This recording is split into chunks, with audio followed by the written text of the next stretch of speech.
Midi en compagnie de Sylvain de Cogiceo qui va nous parler de la sécurité de l'Active Directory et je lui laisse la parole.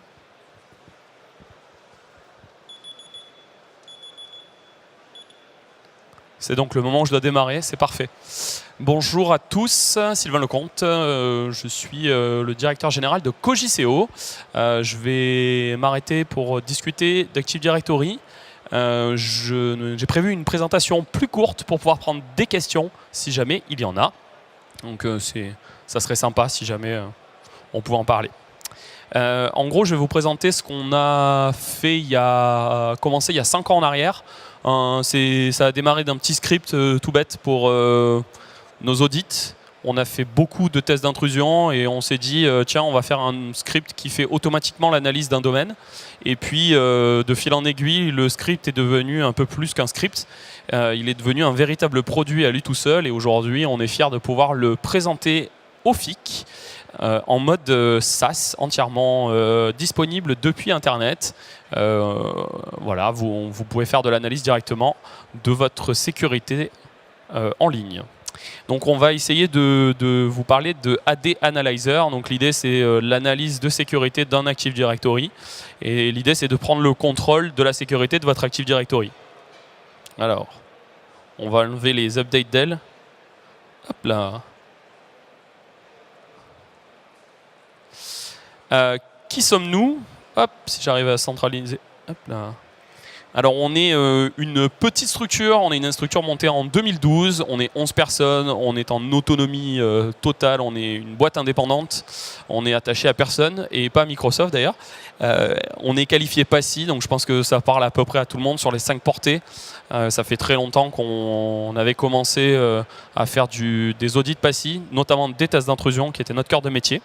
Et on est orateur chaque fois qu'on peut dans des parties plus ou moins techniques. Ça peut être au STIC, ça peut être à la NoSuchCon, à la HXM.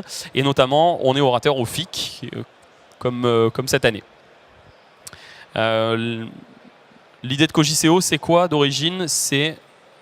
Excusez-moi, j'ai des petits problèmes de mise en page. L'idée de Cogiceo, c'est de faire de l'audit de sécurité. C'est son cœur de travail. Et en gros, d'origine, on fait que des tests d'intrusion, de l'audit de conf, de l'audit de code, des audits Wi-Fi, d'architecture. Et en fait, on avait commencé surtout sur la partie test d'intrusion à faire un focus sur le monde Microsoft, qui était un monde très intéressant. Et c'est de là où a découlé notre analyse de domaine automatique. Je vous passe la partie formation. En gros, sécuriser son Active Directory, pour beaucoup d'entreprises, c'est un objectif irréaliste, mais c'est que dans l'esprit. Parce qu'en fait, ce qui manque, c'est un système un peu central qui est capable de structurer l'analyse et vous donner un résultat qui est propre avec une liste complète de toutes les vulnérabilités qui correspondent à votre domaine. Ce qu'il y a eu quand même, on le voit au travers de nos tests d'intrusion, on le voit au travers de nos audits, ce qu'il y a eu de bien depuis quelques années, c'est le patch management. Ça c'est super, ça s'est amélioré. Dans plein d'entreprises, il y a eu du patch management qui a été amélioré. Alors pourquoi ça s'est amélioré? Il y a eu des outillages plus performants qui ont été mis en place. Je pense notamment à SCCM par rapport à un vieux WSUS qui a commencé à venir aider les administrateurs à bien prendre le contrôle des serveurs et pouvoir pousser des mises à jour et faire correctement leur travail. Après, il y a eu aussi pas mal de crypto-lockers. Je pense que je ne demande pas, hein. On pourrait jouer le jeu de qui a eu un crypto-locker cette année. Mais je pense que pas mal d'entre vous ont déjà eu des crypto-lockers. Et du coup, le crypto-locker, il s'appuie sur une vulnérabilité, l'absence d'un correctif de sécurité. Il y a pas mal de gens qui ont du coup commencé à se prendre des crypto-lockers, travailler pour les éradiquer, puis se dire finalement mon patch management, je vais peut-être bien le faire se lever pour ne plus avoir ce genre de problème. Donc c'est super, ça a bien aidé à améliorer. Il y a eu aussi la possibilité de voir très facilement un contrôle du taux d'application des correctifs sur les serveurs. Ça, c'est devenu assez beau, assez pratique. Tout le monde sait en un instant, très vite, les patchs qui sont manquants, enfin j'espère pour vous, les patchs qui sont manquants dans son parc. Ça a bien aidé aussi. Et puis les reverse to snapshot, la bascule du monde physique vers le monde virtuel a permis aussi l'amélioration du système de patch management, dans le sens où avant, quand on passait un patch, on croisait un peu les doigts, on le passait sur certains serveurs et puis on regardait les effets de bord. Aujourd'hui, je pense que tout le monde est d'accord, on est capable de passer le patch, voir que ça part en quenouille et revenir en arrière assez facilement. Du coup, ça a beaucoup aidé à gérer son patch management. Oui, mais voilà, la compromission pendant nos audits, c'est 100%. Pourquoi nous, en tant que pentester, et donc en tant que pirate professionnel, on est encore capable de prendre 100% des domaines qu'on croise? Et nous, on se pose vraiment cette question. Et en fait, on s'est rendu compte que le patch management, c'est bien, mais il y a toute une hygiène globale à faire sur son domaine qui nécessite d'avoir une vision justement de cette hygiène avant de commencer à la traiter. Donc il y a le patch management, c'est juste une toute petite partie de l'ensemble de votre parc. L'idée derrière, c'est d'essayer d'avoir toutes les vulnérabilités qui sont potentiellement liées, je ne sais pas, par exemple au comportement. Vous avez peut-être chez vous des parcs qui sont assez conséquents et il y a différentes équipes qui vont venir administrer des serveurs et ils ont tous des pratiques différentes qui potentiellement, pour certaines, vont avoir des impacts sur la sécurité. Et ça, aujourd'hui, il n'y a pas vraiment d'outil qui est capable de dire c'est pas super bien, c'est pas très hygiénique, il y a des mécanismes qui sont utilisés qui sont un peu dangereux. Donc, nous, on a imaginé ça. Il y a un manque d'hygiène globale qui peut être lié à l'héritage, malheureusement, l'héritage, l'évolution des parcs, qui peut être lié à de l'oubli. Qui n'a jamais eu un mot de passe en clair dans un script, dans un coin, quelque part, sur le réseau, dans un partage. Ça peut être lié à des interconnexions. On a bien travaillé, on a eu une hygiène parfaite sur notre domaine. Ah oui, mais on vient de faire l'acquisition d'une filiale et il faut interconnecter instantanément le domaine. Et donc on raccroche un truc qui est tout caca. On le raccroche sur notre domaine qui était super propre. Ouais, il faudrait peut-être mettre un niveau d'exigence un petit peu au milieu de tout ça. Et c'est justement ça, il n'y a pas de niveau de conformité de référence. On a essayé de mettre quelque chose en place qui permettrait d'avoir une note. Alors bon, ouais, les notes, c'est un peu compliqué à faire. Hein. Je ne vous raconte pas la formule, c'est un peu de chamanisme, mais ça donne une idée. Est-ce que je suis très facilement piratable ou pas? Ça me donne un petit niveau, et puis quand je vais aller corriger les grosses critiques, est-ce que je vais lever un peu mon niveau pour être un peu moins piratable? Et puis on a vu aussi que le problème de l'hygiène dans les domaines Microsoft, l'administration de domaine Microsoft, c'est aussi le manque de moyens. Le manque de moyens, bon, humain, je pense que j'ai pas besoin d'en faire l'apologie, mais le manque d'outillage aussi. Il n'y a pas d'outil qui est capable de vous dire il y a des vulnérabilités qui sont juste là sur 3 serveurs au milieu de 10 000 machines. C'est difficile à avoir un système comme ça. Donc on est parti de ça. Et puis on est parti aussi sur le fait qu'il manque très souvent cruellement de formation de sécurité sur la partie Active Directory. Donc on s'est dit on va essayer de mettre le plus de vulnérabilités possible, d'être le plus clair possible, de faire une analyse et de présenter les résultats la première fois avec nos clients et ensuite de leur proposer de faire eux-mêmes leur analyse. Une fois qu'ils ont compris la mécanique et une fois qu'ils ont compris les vulnérabilités de base, ils sont capables de les corriger et de continuer à progresser. Et nous, au fur et à mesure, d'améliorer le produit pour qu'il y ait de plus en plus de checks qui soient faits. Bon, et surtout, comment on fait pour compromettre 100% des domaines? Souvent, c'est grâce au nom de l'entreprise et à l'année en cours. Ça, je pense que tout le monde le sait. Alors, qu'est-ce que c'est l'idée de l'AD Analyzer, c'est un outil innovant capable d'analyser en un instant donné le niveau de sécurité de n'importe quel Active Directory. Il agit de façon totalement autonome et déconnectée. Ça, on y tient beaucoup. L'idée qu'il soit déconnecté de vos domaines. On n'a pas vos creds, on n'a pas d'interconnexion avec votre domaine. On a un outil de collecte. Vous passez cet outil de collecte, vous récupérez les résultats, vous les insérez dans le dashboard et ça fait l'analyse. Il n'y a pas d'interconnexion entre nos machines et les vôtres. Comme ça, nous, on est tranquille. Moi, j'ai besoin de dormir sur mes 2 oreilles. Et l'idée, c'est qu'il va fournir un rapport d'analyse complet qui va permettre aux entreprises d'augmenter drastiquement leur niveau de sécu. Alors drastiquement, je pense que dans la salle, il y a quelques-uns de nos clients qui ont déjà passé l'analyse, qui ont déjà fait monter leur niveau drastiquement et qui sont potentiellement témoins de ce genre de pratique. Et on arrive à un moment à des domaines qui ne sont plus compromis pendant les tests d'intrusion. C'est une petite victoire, pas toujours évidente. L'idée, donc, comme je vous l'explique, c'est en 1, l'étape, c'est collecter. C'est un modèle vraiment simple, c'est automatique déconnecté. L'administrateur, il est donc sur la partie, on commence par les flèches bleu foncé, il va récupérer l'outil de collecte. L'outil de collecte, il va le lancer avec son compte sur le domaine contrôleur. Sur son domaine contrôleur, cet outil de collecte, alors il y a plein de gens qui vont froncer les sourcils. Qu'est-ce que c'est? S'il n'y a pas d'agent, c'est un script. C'est du script lisible, ça va être du PowerShell, ça va être du VBScript, ça va être du SCCM. C'est tout simple. Vous pouvez le lire, ça fait que des collectes qui sont très faciles, très simples. Première étape, il va faire une copie complète de ce qu'on appelle le NTDS, qui est la base qui représente l'ensemble des données d'un domaine. À partir de là, il va la stocker de manière sécurisée, c'est-à-dire qu'il va la chiffrer, et il va la mettre dans un coin. Et il va ensuite créer un truc tout simple, une GPO sur votre domaine, qui va dire aux serveurs, à l'ensemble des serveurs du parc, désormais, dans les X prochains jours, c'est un paramètre qu'on peut définir, tu vas devoir faire un audit tout seul, comme un grand, tu vas t'auditer, donc tu vas télécharger un script, tu vas lancer ce script et tu vas me rendre les données. Donc c'est le domaine contrôleur qui le demande, hein. C'est assez facile. Du coup, pas de mécanisme particulier, pas d'agent installé. Tout se passe de manière facile, classique, c'est maîtrisable. Les administrateurs peuvent vérifier le déploiement. C'est une simple tâche planifiée qui va se déclencher à un instant. D'accord ? À partir de là, l'ensemble des serveurs vont également chiffrer leurs data et les envoyer. Et une fois que tout ça s'est collecté sur le DC, au bout de, je sais pas, une journée, 2 journées, l'administrateur il a juste à pousser l'archive sur le dashboard. Et ça va mouliner. Le dashboard donc va faire une analyse. En moins de 24 heures en moyenne, on a des résultats. Les résultats vont être classés dans 4 types, 4 catégories. Il y a une centaine de points de contrôle à peu près pour l'instant. Il y en a encore 200 dans les bacs à développer. On va avoir des utilisateurs, des comptes utilisateurs qui peuvent avoir des risques, qui peuvent être des admins malheureusement à pouvoir avec des vulnérabilités, des comptes administrateurs qui pourraient être utilisés dans des conditions où c'est dangereux.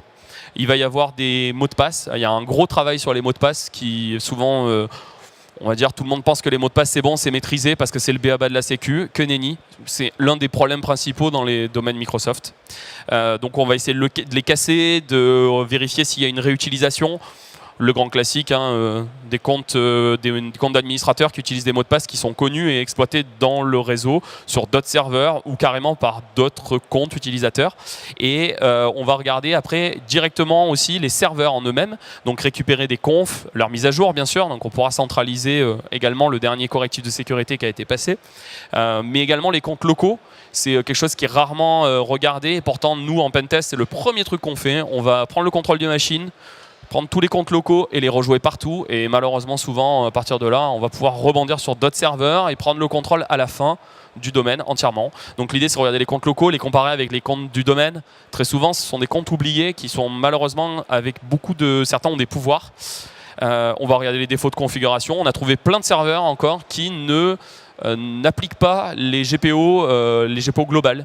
Donc il y a des exceptions pour plein de raisons. Et du coup, on se retrouve avec des vulnérabilités super vieilles sur des serveurs très récents. Assez marrant. Et puis on va regarder également tout ce qui va être lié au domaine, donc les politiques de sécurité, les relations d'approbation, tout ce qui pourrait permettre des chemins de compromission en fait pour atteindre le contrôleur de domaine. La limite actuellement de notre outil, c'est qu'on fait encore manuellement tout ce qui va être ce qui va être vulnérabilité qui permet de sauter d'un domaine à un autre domaine dans des forêts séparées. On est en train de travailler sur cette partie-là. C'est une partie très intéressante également parce que souvent il y a des domaines qui sont à l'intérieur d'une énorme entreprise qui peut avoir plein de forêts différentes et on se rend compte que certains domaines sont plus sécurs que d'autres mais malheureusement qui sont compromis parce qu'il y a des choses qui nous permettent de sauter d'un domaine à un autre. Donc voilà, on travaille actuellement pour essayer de faire remonter également ce genre de vulnérabilité. Donc l'idée à partir de là c'est cibler. Cibler ça veut dire vraiment on a trouvé une vulnérabilité qui, je ne sais pas moi, va être, si vous avez de la chance, que sur le domaine contrôleur, donc ça c'est facile à régler, ou si vous n'avez pas de chance sur 200 serveurs, et il faut la liste de ces 200 serveurs, il va falloir les traiter.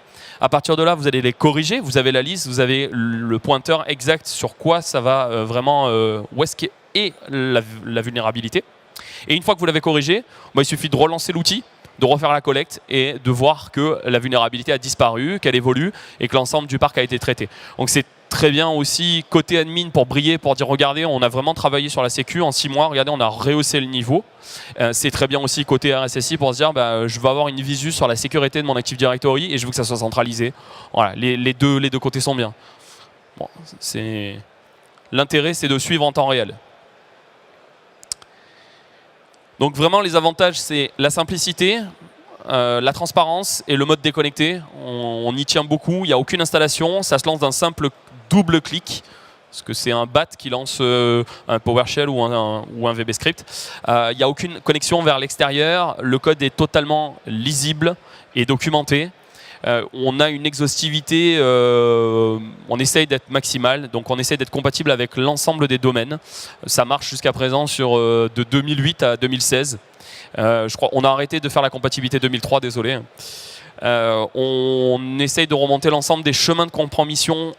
Bien entendu, c'est toutes les vulnérabilités qu'on a codées, mais par contre, c'est sur l'ensemble du parc. Donc on essaie d'être exhaustif sur l'ensemble de votre parc, ce qui est quand même pratique. Nous, les attaquants, on a besoin de trouver un serveur à compromettre. Vous, les défendeurs, vous avez besoin de trouver une multitude. Vous avez besoin de protéger l'ensemble des serveurs. C'est compliqué pour vous. Donc on essaie de vous rendre ça exhaustif. Et puis, c'est automatique et reproductible.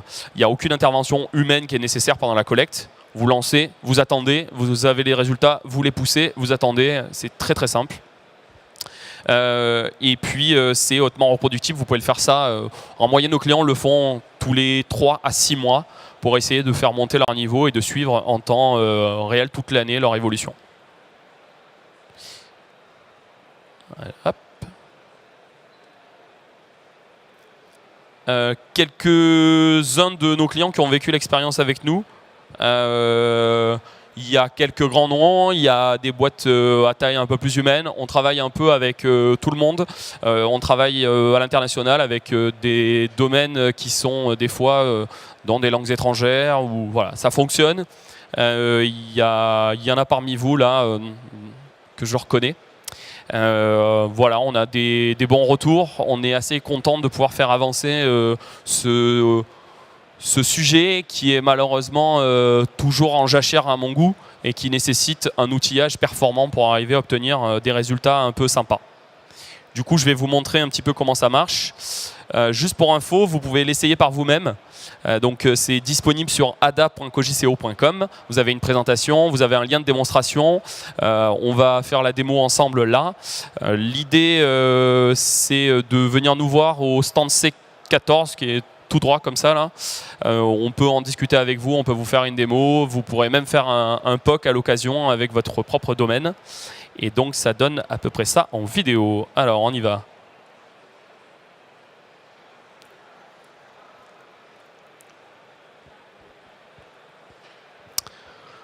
Donc je ne vous ai pas trop menti, je pense que tout le monde y voit bien. Voilà. Donc là, on va se connecter.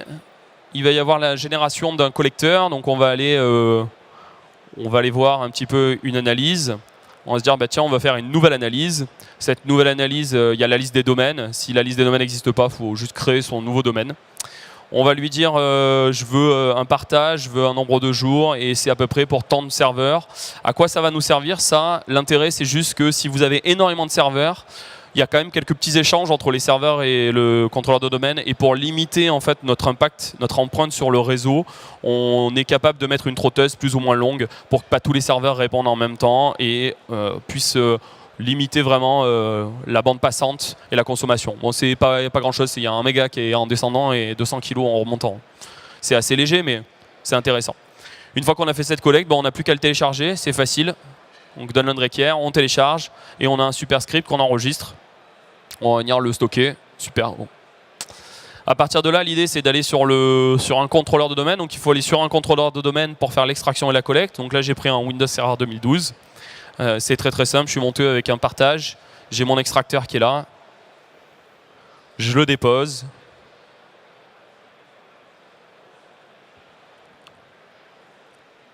Cet extracteur, donc je vais aller l'ouvrir.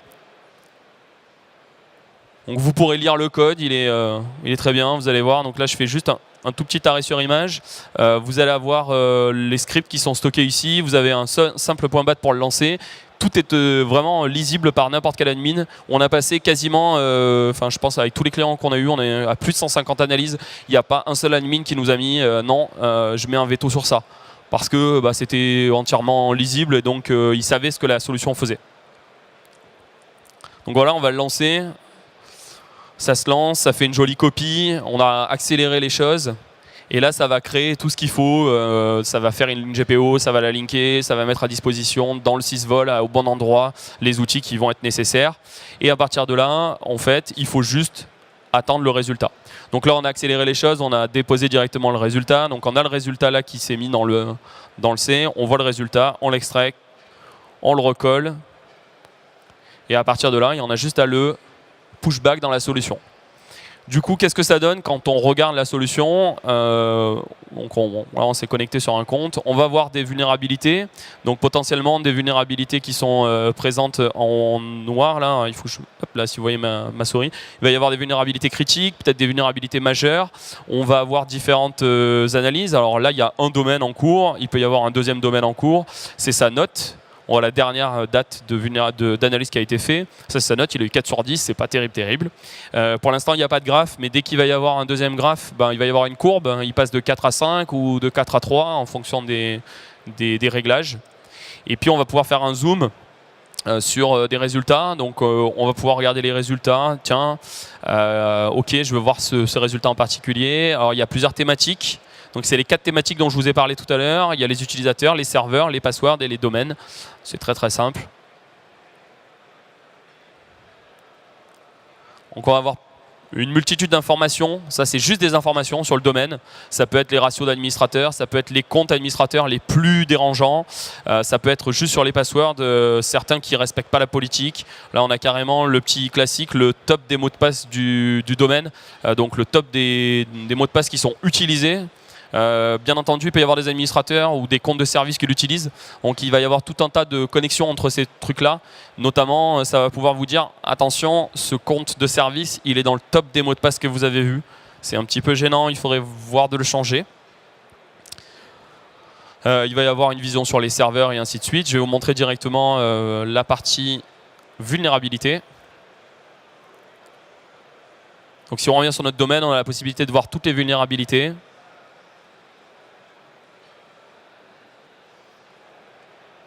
Donc il peut y avoir une vulnérabilité critique. Là par exemple, la toute première, si on la voit, c'est des tâches planifiées qui utilisent des comptes qui sont admins du domaine. Ça paraît fou, mais on en croise dans quasiment 90% de nos audits. Voilà, juste pour vous donner un ordre d'idée. Et ça, voilà, c'est la liste de toutes les vulnérabilités. Sur le côté droit, il y a le nombre de targets que vous pouvez voir. Pardon, avec la souris, c'est mieux. Vous pouvez voir le nombre de targets qui est impacté. Vous pouvez télécharger directement les vulnérabilités. Vous pourrez télécharger directement la liste des targets qui sont impactés. Ça peut être des CSV ou ça peut être juste le nom, ce qui peut vous permettre de le mettre dans un fichier, par exemple un script, pour pouvoir le faire manger. Ça peut être pratique quand on a de l'administration derrière et qu'on doit corriger. C'est mieux d'avoir un script tout prêt. Là, donc, on a la description d'une vulnérabilité, donc on a son titre, son impact. Vous verrez en détail, n'hésitez surtout pas à venir nous voir au stand. Et on va voir les targets qui sont présentes. Donc là, ici, il y a un serveur. Sur la gauche, il y a la liste de tous les serveurs. Au centre, il y a toutes les tâches qui sont utilisées pour faire tourner les tâches planifiées. Je peux cliquer dessus, je peux aller voir en particulier, OK, c'est la tâche numéro 14606. On n'a pas donné des noms hyper explicites. Et on voit que le password il est stocké en clair, il y a le password in clear à true, donc ça veut dire que si un attaquant prend le contrôle de ce serveur là, le serveur 799, alors il est admin du domaine. Encore, c'est assez simple. Donc on va venir potentiellement cliquer, je ne sais même plus si je clique, je ne clique pas. Donc on va pouvoir aller regarder aussi toutes les vulnérabilités qui impactent un serveur en particulier, ce qui va permettre de voir, ok, ce serveur-là, il est critique. Si je prends le contrôle de ce serveur, je prends le contrôle du domaine, du coup, je vais aller sécuriser ça. On peut s'amuser aussi à regarder d'autres, je crois qu'il y en a une autre de présenter. Donc on peut cliquer directement sur le niveau de vulnérabilité. Donc là, j'ai choisi les majeurs. Et on peut se dire, ok, je veux les passwords reuse entre les administrateurs et les comptes utilisateurs. Donc là, c'est le between local administrator. Et là, on voit tout de suite des comptes qui sont réutilisés. Donc c'est la liste de tous les comptes avec soit les hashes, soit les mots de passe étoilés. donc on les met pas en clair, étoilés, qui sont réutilisés. Et donc on peut aller prévenir l'ensemble de ces gens. En haut à droite, on peut télécharger la liste des targets, donc la liste des comptes qui sont problématiques. On peut même aller voir les patchs de sécurité manquants. On peut voir, tiens, tel serveur, la dernière update, il a été fait en 2015. Donc voilà, ça nous permet, là je fais un clic, je fais un zoom sur un serveur en particulier et je peux potentiellement retrouver la liste de toutes les vulnérabilités qui impactent également ce serveur. Donc je peux essayer de comprendre, voilà, là on le voit, on a en bas, si ça apparaît bien, on a la liste par exemple des comptes locaux qui sont sur le serveur. Plusieurs méthodes, on peut avoir pris le contrôle du serveur parce qu'on a vu un patch de sécurité manquant, on peut aussi avoir brute forcé le serveur et trouver toutes les vulnérabilités qui touchent ce serveur-là en particulier. On a essayé d'imaginer de le centraliser pour que ça soit facile à comprendre et facile à traiter et facile à nettoyer.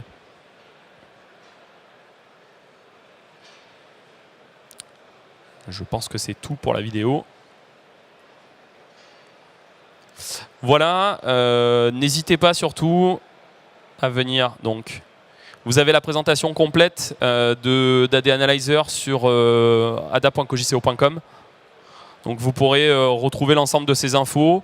On a essayé de centraliser tout ça. De toute façon, je pense qu'il y a pas mal d'entre vous peuvent venir nous voir pour qu'on vous donne des flyers où il y a des explications un petit peu détaillées. Et puis sur le stand, on peut directement faire l'analyse. Donc on peut s'amuser à aller voir les résultats en live. Donc ça c'est sur Internet directement. On peut aller revoir les vulnérabilités ensemble. Donc je fais ça en live. Si vous voulez, on peut en parler. Je peux vous présenter différentes vulnérabilités et échanger avec vous sur la faisabilité. Donc soit en SaaS, soit en on-premise si vous ne voulez pas que vos données sortent de votre propre réseau. Il faudra venir nous en parler. Ça va dépendre de la taille de votre domaine et de la confidentialité. J'ai 5 minutes pour prendre des questions. Oui.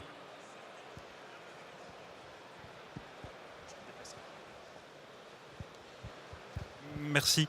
Est-ce que c'est interconnectable avec un SIEM? Alors non, actuellement, ce n'est pas interconnectable avec un SIEM. On n'a pas exporté nos datas. Pour l'instant, on ne veut pas trop que ça sorte de notre boîte parce que les datas sont quand même un petit peu importantes. Et pour l'instant, on n'a pas vraiment d'idée de sortir ça de la boîte autre que ce petit truc qui est vraiment une boîte noire pour nous, sur laquelle on ne veut même pas d'interconnexion parce que c'est vraiment trop dangereux. Si on prend le contrôle de ce truc-là, il y a un peu beaucoup de données dedans. D'autres questions? D'autres questions, ouais, par là. C'est compatible Linux? C'est 100% Linux en fait. Tout tourne sous Linux. Ah, est-ce que c'est compatible pour faire l'analyse? D'accord. Non, on est en train de développer la partie Lean Analyzer qui va être le complément, mais ça demande du temps et malheureusement, je pense que le déploiement restera à la charge de... Sur Windows, on a la possibilité d'utiliser GPO pour faire du déploiement, c'est super, c'est bien centralisé, ça fonctionne à peu près. Sous Linux, il n'y a pas un outil de déploiement, si ce n'est SSH, mais il va y en avoir 5, 6, 7 peut-être, des Puppet Master, entre guillemets, et c'est difficile de s'interconnecter qu'avec un outil en particulier. Donc on est en train de développer les scripts pour essayer de récupérer ça. On a fait un premier POC sur 10 000 serveurs à peu près. 6-7 types d'OS Linux différents et on va remonter, en fait on s'est rendu compte qu'on remonte quasiment les mêmes données. D'un côté on a des tâches planifiées, on en a dans les cron tabs sous Linux, on va avoir des stockages de mots de passe pas terribles, on va en avoir dans le Shadow, on va avoir des scripts avec des mots de passe en clair. En fait on a tout le même univers parce que finalement c'est de l'administration de serveurs plus que Windows ou Linux, donc ça revient au même. Merci. D'autres questions? Pas d'autres questions? Merci pour votre temps en tout cas et à bientôt sur notre stand C14 si vous voulez venir nous voir. J'y serai dans quelques minutes. Merci.